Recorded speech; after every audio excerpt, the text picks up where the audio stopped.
नमस्कार, स्वागत है आपका। न्यूज स्टेट देख रहे हैं आप और मैं हूं आपके साथ ज्योति आर्या और मैं हूं आपके साथ आंचल कादियान। छत्तीसगढ़ में इन दिनों हड़तालियों की वजह से सियासी माहौल पूरी तरीके से गर्म है। 24 दिसंबर से जारी डीएड अभ्यर्थियों की हड़ताल को 38 दिन हो गए हैं, लेकिन अभी तक उनकी मांगों पर कोई सुनवाई नहीं हुई, जिसके चलते डीएड अभ्यर्थी लगातार प्रदर्शन करने को मजबूर हैं और अभ्यर्थियों ने हर तरह का प्रदर्शन करके देख लिया है। यहां तक कि अभ्यर्थियों ने शिक्षा मंत्री के बंगले का तक घेराव भी कर लिया है, लेकिन इसके बावजूद भी सरकार की तरफ से कोई भी सुनवाई नहीं हो रही है और ना ही कोई बातचीत का सिलसिला आगे बढ़ाया जा रहा है। बातचीत के लिए कोई पहल अब तक नहीं हुई है। ऐसे में अब प्रदेश मिड डे मील के रसोइयों ने भी हड़ताल कर दी। प्रदेश व्यापी हड़ताल जो है की जा रही है। आपको बता दें कि प्रदेश भर के करीब 86,000 मिड डे मील रसोइयों की हड़ताल पर जा चुके हैं। प्रदर्शनकारियों के लिए ठंड और मौसम की मार से बचने के लिए ना तो कोई पर्याप्त तंबू लगाए गए हैं और ना ही कोई पर्याप्त उनके पास कंबल है, ना ही पक्की छत में रहने की कोई व्यवस्था है। इन हालातों में सैकड़ों की संख्या में जो महिला रसोइयां हैं वो अनिश्चितकालीन हड़ताल पर चल रही हैं। नवा रायपुर अटल नगर के तूता धरना स्थल पर हजारों मध्याह्न भोजन रसोइया 29 दिसंबर से अपना विरोध प्रदर्शन कर रहे हैं, जिनमें ज्यादातर महिलाएं हैं। आपको ये जानकारी दे दें कि प्रदर्शनकारी अपनी दैनिक मजदूरी 66 रुपए से बढ़ा करके 400 रुपए करने से मांग लगातार कर रही हैं, लेकिन इनकी भी कोई सुनने वाला नहीं है। तो दो हड़ताल यहां पर चल रही है, लेकिन सुनवाई किसी की नहीं।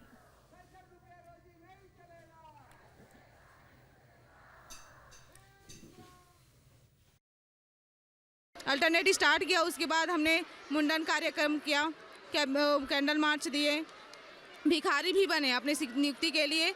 और अभी अब हम ऐसी स्थिति में हैं कि या तो नियुक्ति या तो मृत्यु। हमने पहले बार शिक्षा मंत्री यहाँ घेराव किया तो हमें खदेड़ के निकाल दिया गया, और अभी हम जब कल गए थे तो उन्होंने आश्वासन दिया कि हम शिक्षा मंत्री खुद मिलना चाहते हैं। तहसीलदार खुद बोले कि शिक्षा मंत्री आपसे मिलना चाहते हैं, मिलकर बात करना चाहते हैं। 4 बजे हम अपार्टमेंट मिला, हम लोग गए थे, वहाँ से आश्वासन भी मिला शिक्षा मंत्री कि हम आपके पक्ष में हैं और 100% आपका काम होगा, लेकिन हमें थोड़ा टाइम चाहिए। और है जो कैबिनेट में मीटिंग में जब होगा तब आपको मिल ही जाएगा, लेकिन आपके ऊपर कार्य हो रहा है, थोड़ा प्रोसेस लंबा होगा, तो नीतिगत तरीके से होगा। तो हम उसके ऊपर मान के जब तक हमें ऑफिशियल नोटिस नहीं दिखाई देता एजुकेशन पोर्टल पे, तब तक हम लोग यहाँ पे नहीं हटेंगे। सुप्रीम कोर्ट और हाई कोर्ट बोली कि आप जो है बीएड वालों को बाहर कीजिए, आप डीएड वालों को लीजिए। तो वहाँ पे गवर्नमेंट ने क्या किया कि वहाँ पे बीएड वालों का समायोजन कर दिया, वहाँ पे हम डीएड वालों को नियुक्ति नहीं दिए। मामला यहीं पर फंसा है। उसके बाद में सरकार बोलती है कि समय सीमा समाप्त हो गई है। तो आप एक बार बताइए कि 1 साल में 8 बार 10 बार अगर कंटेम की सुनवाई होगा तो क्या समय सीमा समाप्त नहीं होगा? विभाग बोलती कि समय सीमा समाप्त हो गई है। इसमें हम अभ्यर्थियों की क्या गलती है? भाई सब चीज़ क्लियर हो गया, सुप्रीम कोर्ट, हाई कोर्ट, सब चीज़ क्लियर है, तो आदेश क्यों नहीं करी? क्या चाह रही है वही जाने सर सरकार। हमारे लिए तो अब मुश्किल घड़ी है, बहुत ज़्यादा मुश्किल घड़ी है। छोटे बच्चे को लेके इतने दिन बाहर है, घर में भी बहुत कुछ हो रहा है, उधर जाने का भी है, तो क्या करें सर बताइए? कुछ समझ नहीं आ रहा है हम लोग को। तो आदेश को क्यों लटका के रखिए, क्यों नहीं देना चाहती है भाई? हमारे लिए जो पोस्ट सुप्रीम कोर्ट ने आरक्षित कर रखा है उसको कहाँ छुपा के रख दी है बताइए? कुछ समझ नहीं आ रहा। जो मंत्री के पास हम जाते हैं तो मंत्री लोग बोलते हैं विभाग के पास जाइए करके, और विभाग वालों के पास जाते हैं, डीपीआई जाते हैं, तुम लोग बोलते हैं कि मंत्रियों के पास जाइए सर। और मैं ये क्वेश्चन करना चाहती हूँ, हाई कोर्ट सुप्रीम कोर्ट के आदेश होने के बाद भी ये सरकार नहीं सुन रही है हमारी बातें को। और जब हम हाई कोर्ट और सुप्रीम कोर्ट का आदेश का पालन नहीं करते हैं तो हमें मतलब एक आम आदमी को जेल हो जाती है। लेकिन अगर सरकार ना सुने तो उनका क्या सर, जब वही खुद अपना आदेश का पालन नहीं करिए। दूसरी मांग है हमको अंशकालीन से पूर्णकालीन किया जाए, और तीसरी मांग है हमें जो स्कूल में बच्चों की दर संख्या कम होने पर जो रसोइयों को निकाला जाता है उसको रोक लगाया जाए। यही है। तो हमारी जो प्रमुख मांग है, हमें कलेक्टर दर दिया जाए। और हम लोग यहाँ आज 32 दिन हो गए, बीच में हमारे जो 2 दीदी यहाँ बीमार होने के बाद उनको अस्पताल में जाकर मृत्यु हो गई है। तो उसके मृत्यु का जो हुआ सैरे को लेते हुए हमारा जब तक कलेक्टर दर मांग नहीं देते हैं सरकार, तब तक हम लोग टस से मस यहाँ से नहीं करेंगे। अब हमारी जो हर दिन की जो दिनचर्या है, काम है स्कूल का, वो मिनिमम 5 से 6 घंटा बीत जाता है, ताकि हम सुबह की काम और कर दूसरे काम नहीं कर पाते हैं, न शाम की दूसरे जगह की काम हम नहीं कर पाते। पूरी हमारा टाइम 6 घंटा तक स्कूल में हम समय देते हैं, और उसमें एक दिन का जो मजदूरी मिलता है मात्र 66 रुपया है, और मासिक मिलता है तो मात्र 2000 मिलता है। तो उसी को लेकर आज हम रायपुर के इस तूता मैदान में हम डटे हुए हैं, और सरकार से निवेदन प्रार्थना करते करते आज 32 दिन हुआ है, लेकिन आज तक सरकार हमारे मांगों पर सुनाई नहीं किया है। लेकिन हम सरकार को 35,000 नहीं बोलते हैं, ना 40,000 नहीं बोलते हैं, हम सरकार से यही बोलते हैं कि हम जो हमारा जो बनता है 5 घंटा 6 घंटा का, तो हमको कलेक्टर दर पर मान दिया जाए, कम से कम 12,000 पैसा, ताकि हमारा जो बचे हुआ ज़िंदगी हमारा ठीक ठाक से चल सके। हम ना जून में 15 जून से स्कूल खुलते ना, तो हमारा 15 दिन के पैसा नहीं मिले। बोलते कि तुम्हारा शीतकालीन छुट्टी है और का बोलते दीपावली छुट्टी है, एक हफ्ता छुट्टी रहते ना, वो में कर देते। बीओ ऑफिस में गए तो बीओ सर ला पूछतो कैसे सर हमारे 15 दिन के पैसा नहीं मिलिस करके, तो बीओ सर बोलते नहीं मैडम आपकी छुट्टी रहते एक हफ्ता तक के, वो में काट देते सरकार है करके। का हमरे मन के छुट्टी रहते सर मन के उतना 1 लाख 1.5 लाख 80,000 60,000 सर मन ला भी तो मिलते। हम मन है ओकर नीचे के आदमी हरन, तो उकर मन ला का काटा थोई, उकरो मन ला काटा थोई सर मैडम के ला का हमन ला 66 रुपया देते था, का हमार 66 रुपया काटे पर हो, मतलब शासन ला दिखत हुई। और इसी मुद्दे पर चर्चा करने के लिए तमाम मेहमान हमारे साथ जुड़ गए हैं। सबसे पहले परिचय उनका आपसे करवा देते हैं। नीलू ओंगड़े जी, प्रदेश अध्यक्ष रसोईया कर्मचारी संघ के हमारे साथ जुड़ चुकी हैं। शैलेंद्र साहू जी, लीडर धरनारत डीएड अभ्यर्थी जो हैं उनके जुड़ चुके हैं। साथ ही आलोक सोनी जी, प्रवक्ता बीजेपी के तौर पर जुड़ गए हैं। प्रीति उपाध्याय जी, प्रवक्ता कांग्रेस के तौर पर जुड़ चुकी हैं। सबसे पहला सवाल आलोक सोनी जी आपसे पूछना चाहूंगी, अब कौन सी विधि अपनाई जाए कि इन अभ्यर्थियों की, इन प्रदर्शनकारियों की आवाज आप तक पहुंचे? भीख मांग कर देख लिया है, सर मुंडवा कर देख लिया है, कई लोगों की मौत हो गई है, न तीज न त्योहार कुछ नहीं है सर, बस प्रदर्शन कर रहे हैं ताकि आपके कानों तक, सरकार के कानों तक बात पहुंच सके। और कितना समय और लेंगे सर? सबसे पहले तो आपके सभी दर्शकों को, साथ ही जो प्रवक्ता हमारे साथ और जो प्रतिनिधि जुड़े हुए हैं हड़ताल कर्मियों की, उन सभी को मेरा नमस्कार।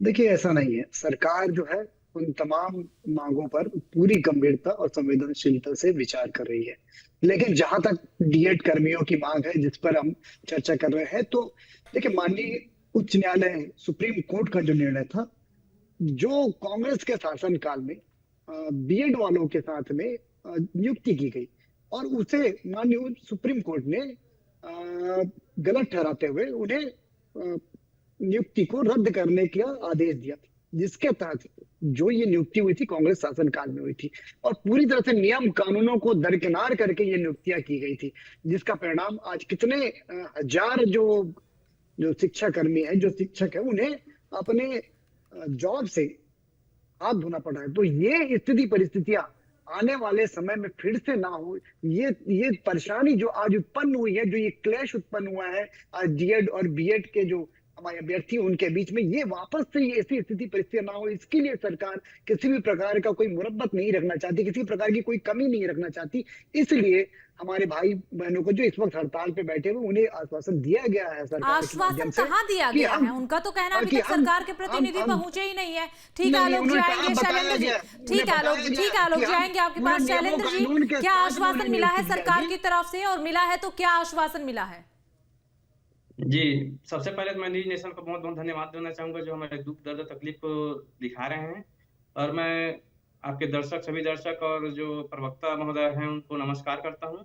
ये देखिए आश्वासन वाली बात है, मैं सिंपल सी एक बात कहना चाहूंगा मैम, जो हमारी भर्ती है सहायक शिक्षक भर्ती 2023 की मामला है, जिसमें अभी भी 2300 पद रिक्त है, और ये जो महोदय बोल रहे हैं आश्वासन की बात, तो हमें आज तक कोई प्रतिनिधि मिलकर आश्वासन नहीं दिए हैं।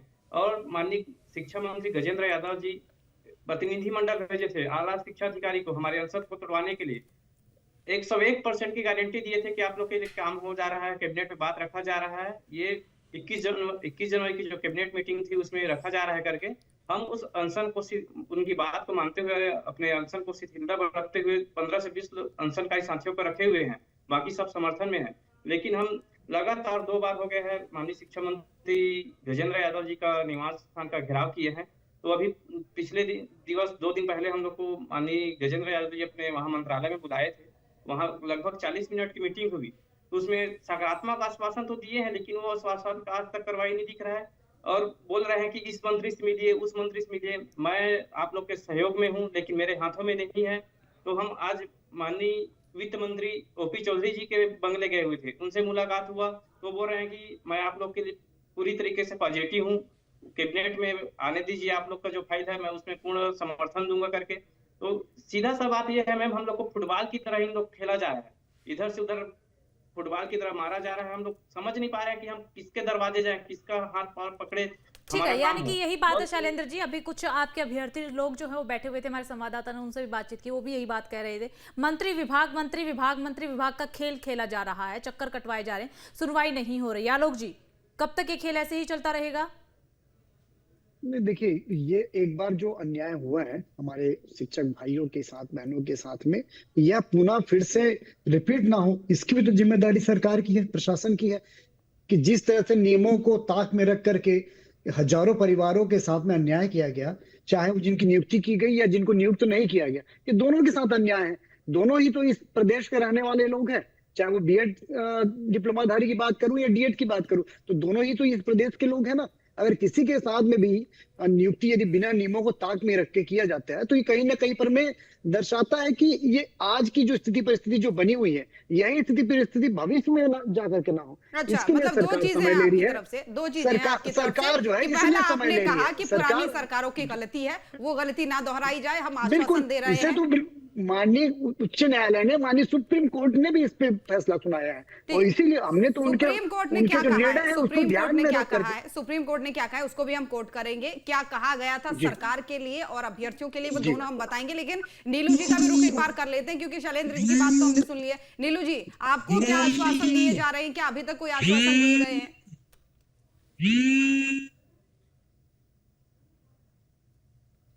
चलिए ठीक है, दोबारा जुड़ेंगे नीलू जी से संपर्क नहीं हो पा रहा है। प्रीति उपाध्याय जी, प्रीति जी, देखिए, कांग्रेस प्रवक्ता के तौर पर आप हमारे साथ जुड़ी हुई हैं। देखिए, सरकार का तो सीधे तौर पर यही कहना है कि जो हुआ है आप ही ने किया था, अब आपका जो फैला हुआ रायता है उसको हम संभाल रहे हैं और करेंगे आगे, आश्वासन दे रहे हैं आगे करेंगे, आपकी गलती को ना दोहराएं दोबारा, ऐसी हमारी कोशिश है। हंसी आ रही है हमें बहुत ज्यादा हंसी आ रही है। 2 साल की खुशी मना रहे हैं सरकार, इनकी 2 साल पूरे हो गए, सुशासन का। सुन लीजिए थोड़ा सा, हंसने का मुद्दा नहीं है ना, मुद्दा हंसने का नहीं है। अगर आप हंसी के मजाक की बात करेंगे हजारों भाई बहनों के साथ में, तो मैं हंस नहीं सकता और मैं चुप नहीं रह सकता। अगर कांग्रेस के प्रवक्ता का ये बयान आएगा कि उन्हें हजारों परिवारों के साथ में भविष्य के साथ तो मैं इसमें चुप नहीं रह सकता।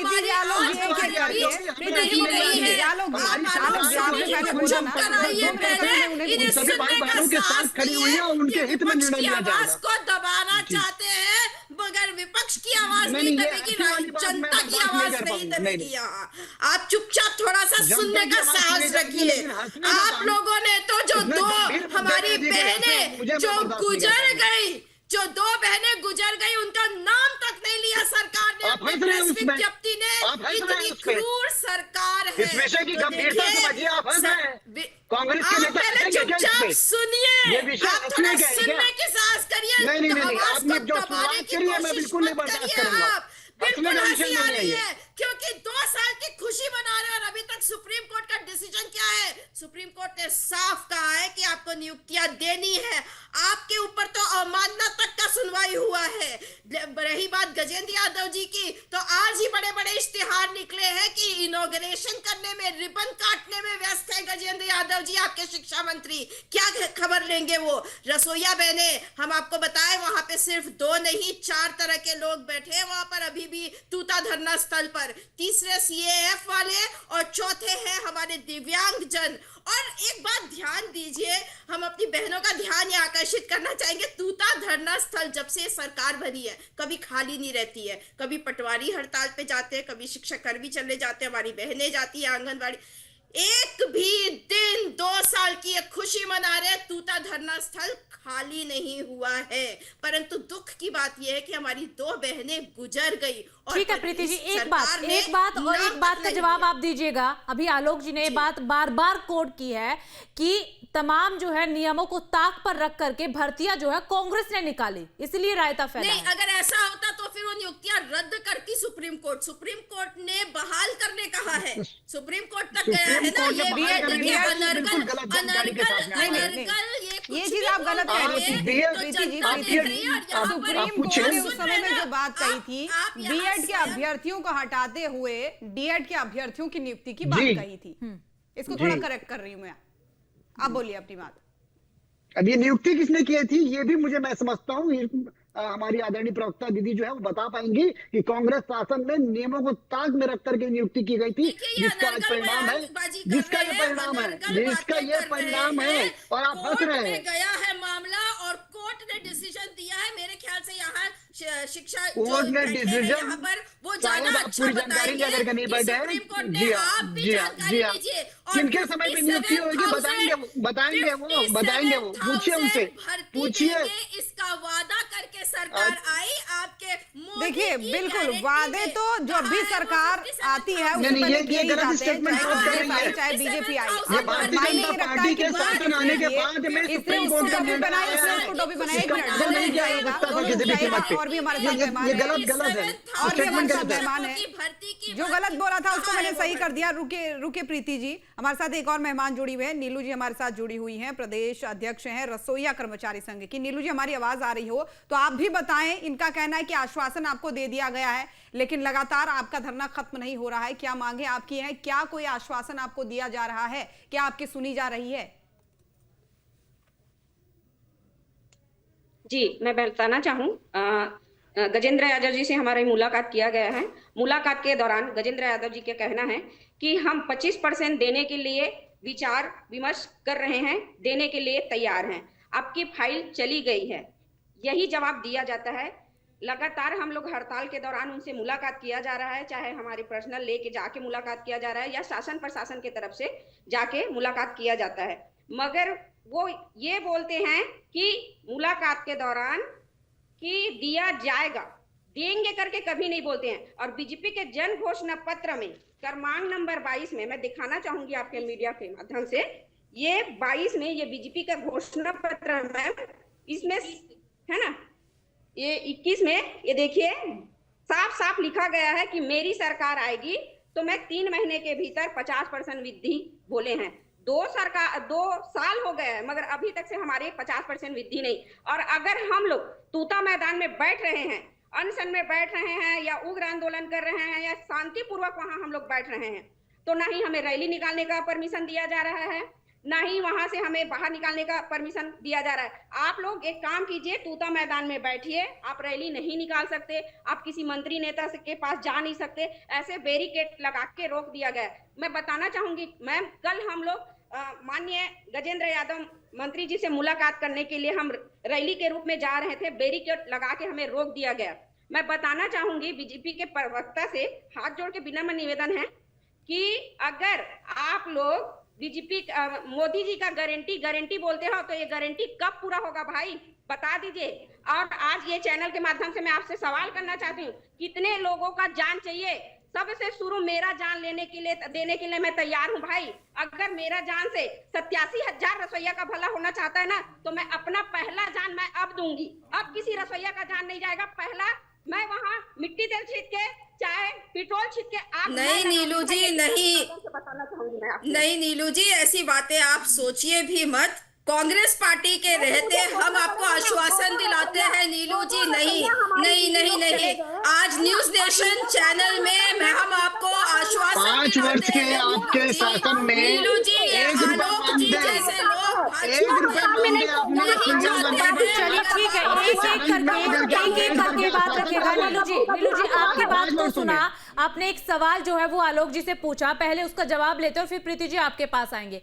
आलोक जी, 3 महीने का घोषणा पत्र में जिक्र किया गया था, 3 महीने का, 2 साल हो चुके हैं, कब सुनवाई होगी? 2 लोगों की जान जा चुकी है, कितनी जान जाने का इंतजार कर रही है भारतीय जनता पार्टी? नहीं नहीं, देखिए ऐसा नहीं है। सभी जो भी इस तरह की अगर कोई घटना हुई है जिसमें आप बता रहे हैं, तो ये मैं समझता हूँ सही नहीं है। और जहां तक जो घोषणा पत्र में जो वादे किए गए हैं, घोषणा पत्र में जो वादे किए, मैं सुन लीजिए दीदी सुन लीजिए, घोषणा पत्र में जो वादे किए गए हैं उसके लिए सरकार पूरी तरह से प्रतिबद्ध है और उन तमाम वादों को पूरा करने के लिए प्रतिबद्ध है। आपकी बात सुनेंगे, वो बयान भी सुनेंगे और उस बयान पे जवाब भी देंगे। आलोक जी की बात सुनिए पहले। किया जाएगा। मैंने कभी नहीं कहा, ना सरकार के किसी प्रवक्ता ने, ना सरकार के किसी नेता ने, किसी मंत्री ने कभी नहीं कहा कि हमने जो पूरे वादे किए हैं छत्तीसगढ़ की प्रदेश की जनता से, आज हम कर ही रहे हैं ना। चाहे वो शिक्षा कर्मियों की बात हो या शिक्षक भर्ती की बात हो। लेकिन आलोक जी कब पूरे किए जाएंगे? वो तो 2 साल से सुन ही रहे हैं। वो बात तो नीलू जी ने भी कही कि अभी भी मुलाकात के समय पर यही बात कही जाती है, हो जाएगा हो जाएगा हो जाएगा। कब होगा इस बात का तो जवाब दीजिए, कब होगा? कोई समय सीमा उन्हें दीजिए ना। 5000 पदों पे नियुक्ति के लिए आने वाले महीने में आपको जो है नोटिफिकेशन जारी हो जाएगा शिक्षा विभाग में। जहां तक हमारी जो दीदी बैठी हुई है रसोईया कर्मचारी संघ से, उनकी भी मांग को जो है सरकार पूरी गंभीरता से विचार करी और जो तर्क सम्मत होगा, जो तर्क सम्मत होगा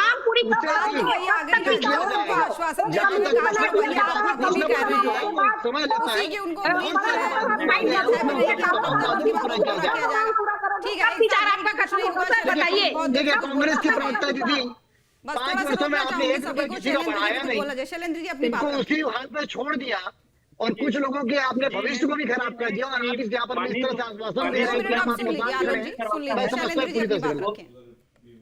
माननीय शुक्ला जी बीजेपी प्रवक्ता है, वो बोल रहे हैं कि कांग्रेस की सरकार की भर्ती है। हाँ, ये कांग्रेस की सरकार की भर्ती है, लेकिन कांग्रेस की सरकार को मैं क्लीन चिट नहीं दे रहा हूं। एक मिनट आप ही की तरह वो डीएड के अभ्यर्थी भी परेशान है, जरा उनकी भी सुन लीजिए। शैलेंद्र जी। जी, मैं शुक्ला जी को एक चीज मैं करेक्ट कर देना चाह रहा हूँ कि ये कांग्रेस की सरकार की भर्ती थी, लेकिन कांग्रेस की सरकार ने सुप्रीम कोर्ट के आदेश का पालन करते हुए हमको सबसे पहले हम लोग के डीएड वालों के लिए पहला लिस्ट निकाला हुआ था माननीय सुप्रीम कोर्ट के आदेश के पालन के परिप्रेक्ष्य में।